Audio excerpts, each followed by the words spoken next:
Good morning, everybody. My name is Justin Charlton-Jones. I'm one of the coaches behind the No Limits community. And today I'm going to talk to you about mindset, about mental resilience for business owners.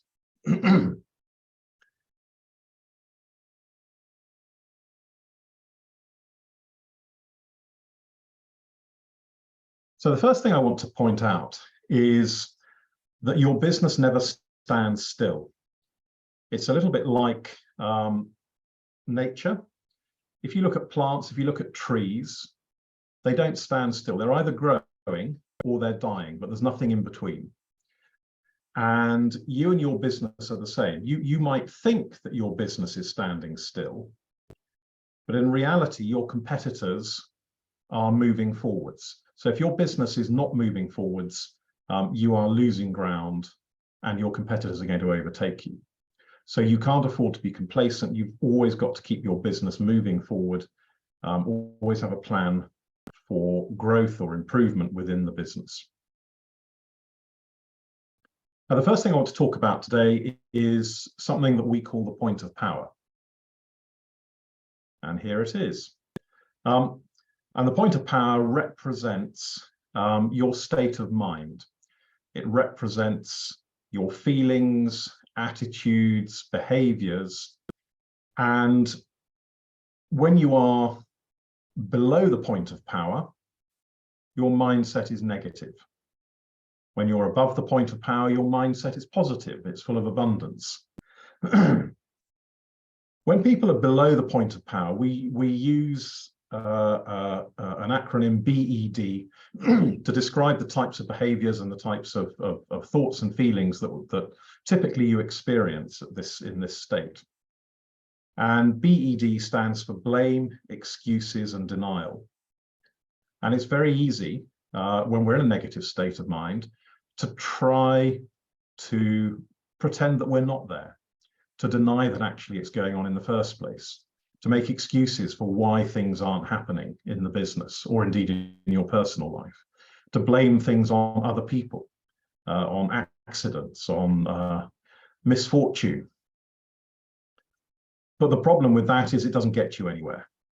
Being below the point of power is a very bad place to be because effectively it makes you powerless. This is why we call it the point of power. If you are below the point of power, you have no power. Above the point of power is where things happen. And we use the acronym OAR, O-A-R, to describe the state of mind that you experience here. And that stands for ownership, accountable, responsible. So when we're above the point of power, we take responsibility for the things that we know we need to do. We hold ourselves accountable and our team around us. We take ownership. We direct the business. So just remember, when you find yourself feeling in a negative state of mind, and we all do this from time to time, there is nothing wrong with being in a negative state of mind other than the fact that it's not helpful. The key thing is that when you get into that state of mind, you need to recognize it. You need to develop, as a business owner, a degree of self-awareness. You need to be able to take an objective view of the thoughts in your head. Because when you are below the point of power, you cannot achieve anything constructive. Your mindset simply won't allow you to. When you're above the point of power, you have all the power you need. You have that positive frame of mind. You can achieve anything. And this is why developing awareness of your thoughts and your feelings is absolutely critical as a business owner for you to make progress. And remember, as a business owner, you are the most important asset in your business. If you are not functioning properly, if you are not firing on all cylinders, your business will suffer. If you have a team of people and one of them is below the point of power, then you need to sort it out. But that won't have the same impact on the business as if you are in that state of mind. So be aware of your thoughts and feelings. Be aware of when they help you and when they don't help you. And if you find yourself below the point of power, you need to do something to get out of that state of mind. That's very glib and easy to say, but there are things that you can do. So Exercise, for example, I'm sure you've all heard of endorphins. Taking exercise lifts our mood, even if it's just a walk. But if you're in a really bad mental state, go to the gym, do 2 hours in the gym, because you're not going to get anything done in the office, so you might as well not be there. The other thing is achieving a task.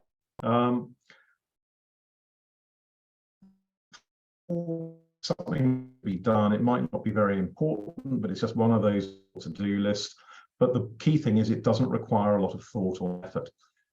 Do that task, because if you complete the task, the brain rewards the body, and you will start to feel better. And you can then move on to another task and another one, and gradually you will lift yourself out of that state. You'll start to feel powerful again. You'll start to feel above the point of power. So, a couple of other observations. There's only one failure in life, and that's the failure to participate.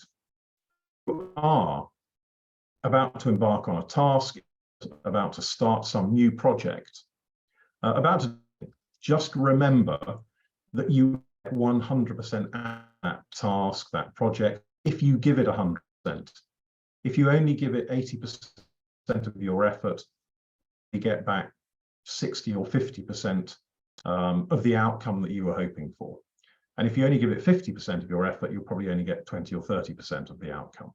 So in order to get 100% from anything that you're undertaking, remember you've got to give it 100%, and you won't achieve that. Now, let's talk about perfection. What I mean by perfection is that sense of anxiety, nervousness, concern, worry that we experience when we're under stress. So the first point to make about is that it is actually a prerequisite for action. In order for you to decide to do something, in order for you to take a step that you haven't taken before, you need emotion.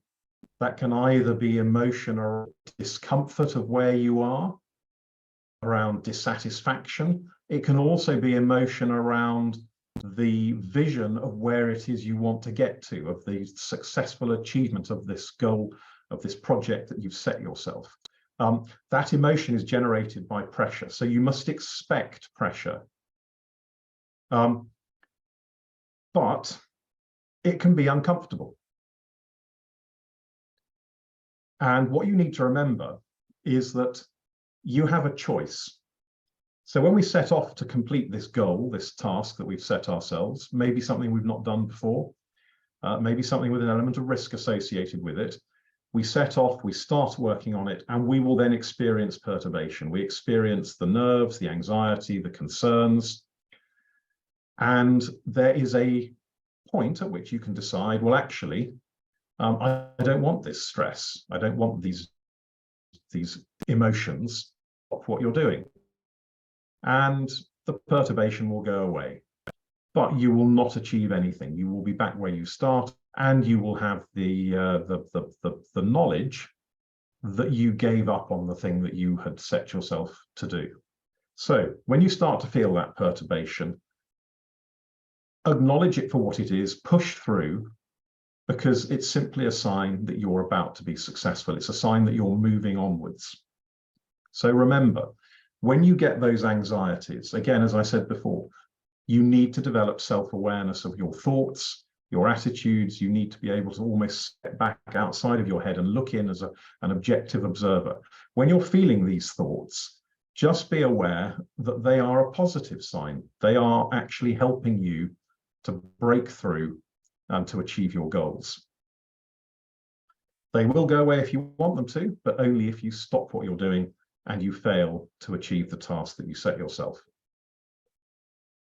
Which leads me on to the comfort zone.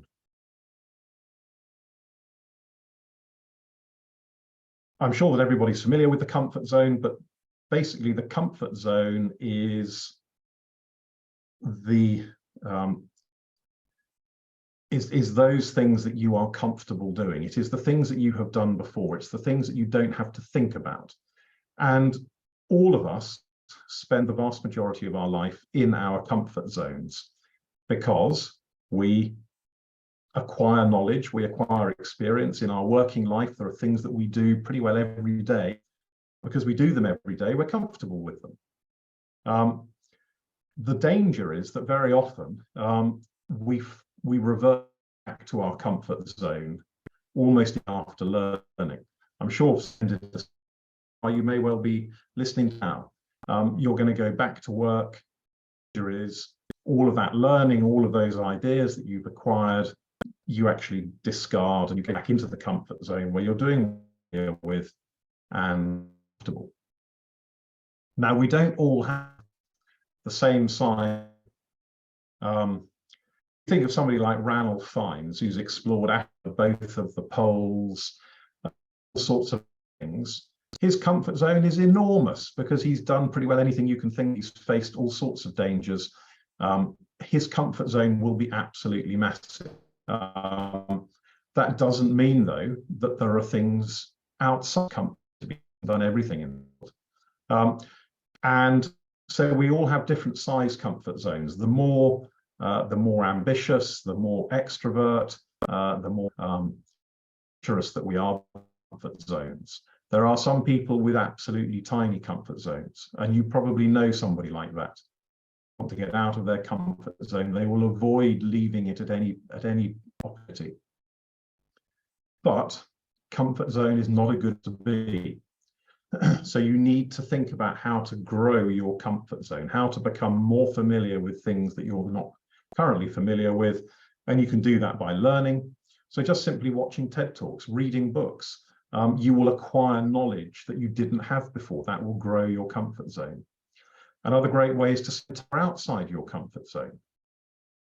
They will take you with doing things that they are with, but perhaps you aren't. So spend time with those people because you will grow in terms of your experience. Practice it. Practice getting out of your comfort zone. And remember, the only thing that holds us back is fear. But fear is a state of mind. The days of us being pursued by saber-toothed tigers, eaten by wolves or whatever, are long gone now. The only real dangers, physical dangers that face us are few and far between. So most of the time when we experience fear, it's simply a state of mind. And fear is simply a warning. It's simply saying, do you know what you're doing? So let's just have a quick look at the comfort zone and how this fits in with perturbation that we were just talking about. So here's the comfort zone. It's that red area at the bottom of the screen. And this is where we're safe, we're in control, we're familiar with everything. We might put stuff off that's outside of our comfort zone. We might say, oh, I'll just do that tomorrow. I'll have time to do that. And the reason that we put things off, the reason we stay in our comfort zone is because, as I was just describing with the perturbation, when you leave the comfort zone, the first thing you experience is the fear zone, because you've not done this thing before. You might never have achieved it previously. You might not have belief that you can do this. You might be lacking in confidence. You might already be looking around for reasons why you didn't achieve it, that you can, and things that you can blame your lack of success on. You might be worried about what other people are going to think of you. So it's not a nice place to be, the fear zone, but you have to get through it to get to the next zone, which is the learning zone. So we can only learn after overcoming the fear zone, pushing on, facing up to our challenges, and acquiring that new skill, acquiring that new experience. So push through the fear zone. Remember it's there, recognize it, and when you start to experience it, let it give you energy to push through into the learning zone. And then once you've learnt, the final zone is the growth zone. This is where things happen for you and for your business. This is where you can put those new skills that you've acquired into effect. You can set goals, you can dream big, but you have to pass through the fear zone and the learning zone before you get there. So think about the comfort zone. Think about how you can expand your comfort zone, how you can push beyond it, and how you can then learn and then apply that learning to grow your business, to grow your personal experience, whatever it might be that you're looking to achieve.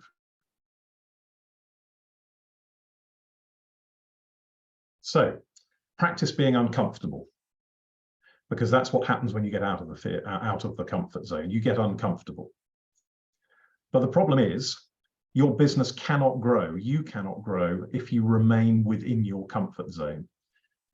It's nice and warm and fuzzy and secure. You don't get any stress, but it's overrated, because nothing is going to happen to your business or to you while you remain in there. By definition, the only way that you can grow is by becoming uncomfortable, by getting out into the fear zone and the learning zone. And if you make comfort your priority, then you will eventually become so fearful of moving beyond it that you will effectively limit your possibilities and your business's possibilities. So think about being in the comfort zone. Think about how you can get out of it. Try to look for an opportunity every day to put yourself outside your comfort zone, because it's by practicing and it's by experiencing that discomfort that you will overcome it, and that you will expand your comfort zone. You will acquire new knowledge, new skills, new experiences, which will enable you to then grow. So there's a quote here from T. Harv Eker, not my favorite quote from him. I'm going to show that to you in just a moment, but still, nevertheless, very apposite. No one ever died of discomfort, yet living in the name of comfort has killed more ideas, more opportunities, more actions, and more growth than everything else combined.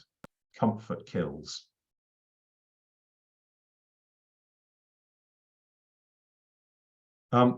Just a couple of thoughts about fear. We talked about fear being the thing that stops you expanding your comfort zone.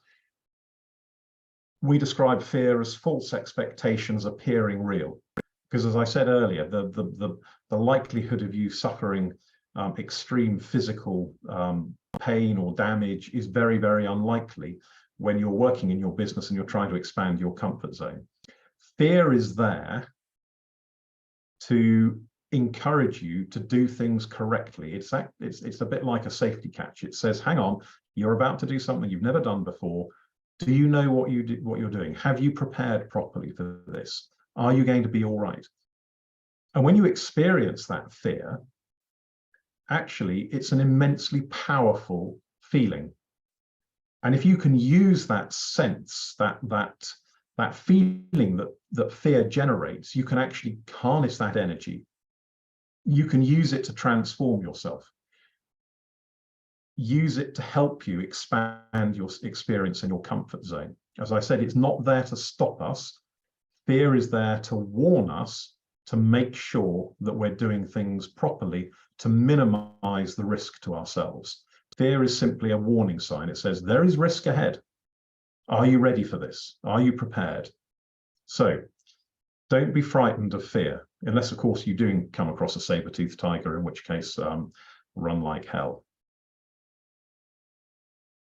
So tame fear, recognize it, realize that you're afraid, but immerse yourself in that sensation.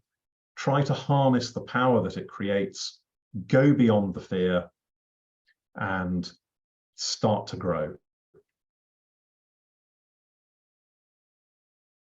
Fear is there to make you focus. What you need to do is then take that fear and transform it into an unstoppable energy. If you had enormous energy, if you had incredible focus, how would you feel? How successful would you be in achieving that task that you've set out to achieve? So use the energy, use that sensation that fear generates, and harness it to help you achieve your goals. So just remember, fear is about what if. What if it doesn't? What if it does? But more than likely, it's not going to happen, because fear is about preparing, making sure that you're ready for what you're about to achieve.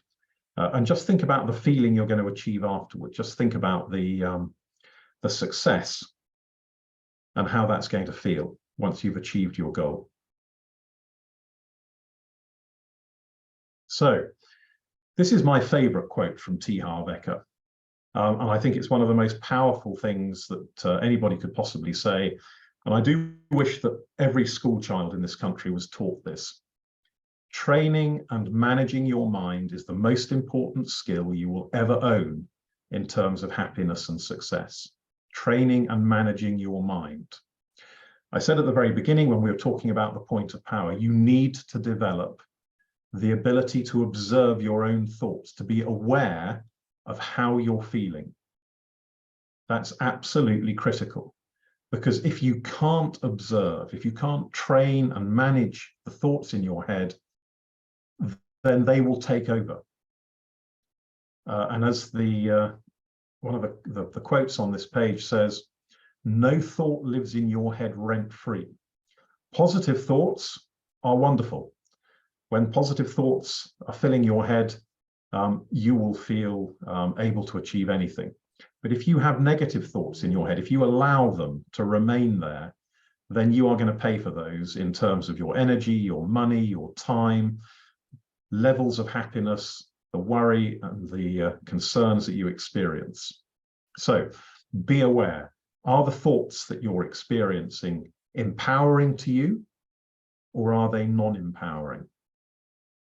If you look at this from a, just looking at this from a slightly different perspective, if you look at sportsmen, if you look at really top athletes, sports players, teams, generally there's very little that divides them. You know, the differences between winning and losing are minuscule. And very often the difference is their mental state, their mental attitude. The voice in your head is either the most powerful performance enhancer in the world, or it's the most disempowering. It can go either way, unless you are controlling your thoughts and focusing on thinking positively. So, if your thoughts are not supportive to your success and happiness, you need to get new ones. You need to change them. But most importantly, you need to be aware and conscious of when you're experiencing these thoughts so that you can do something about them. So, what else can you do to maintain mental resilience? What else can you do to ensure that you have a good day every day? There's an American business philosopher called Marshall Goldsmith, and he challenges himself every day by asking 32 questions. These questions represent behaviors that he knows are important to success, to his personal success and to his business success. But he knows that they're things that it's often easy to neglect. These are just 4 of them. So when you finish at the end of each day, ask yourself these questions. What am I grateful for today? What have I achieved today? What is good about me today? And then what's on my to-do list for tomorrow, which we'll come on to in a moment. But if you look at those questions, they're all positively framed. They're encouraging you to think about the things that you're grateful for, the things that you've done well, the things that you've achieved, not negatives. And if you ask yourself these questions every day and you write the answers down, you will feel better, you will feel stronger, you will feel more positive.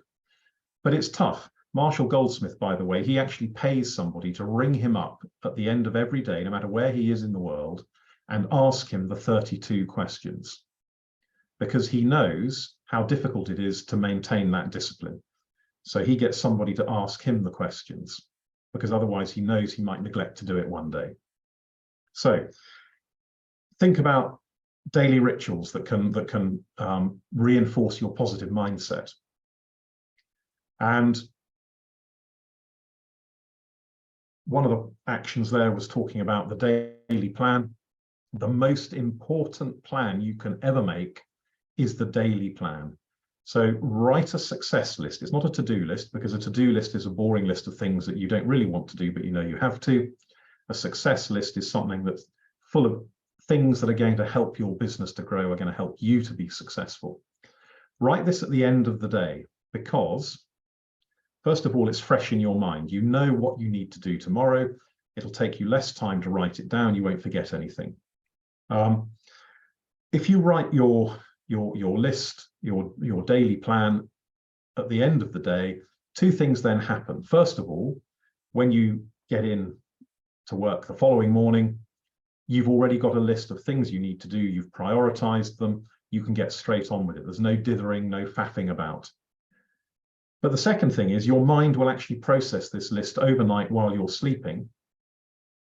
And when you come to work the following day, you will already know or have a good idea about how you're going to achieve these things, about some of the things you need to bear in mind. So in order to have a really positive start to each day of work, write an action list the day before, think on it overnight, and then make a really fast start the following day, getting on with your prioritized tasks.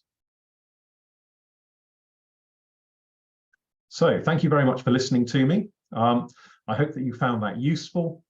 And as this quote up here says, just remember, hitting your comfort zone's boundaries, experiencing that fear, that nervousness, is simply a sign that you're about to have the chance to grow. So look at it positively, stay above the point of power, and I wish you well with your work today, and look forward to hopefully seeing you again at some point in the future. Thank you very much.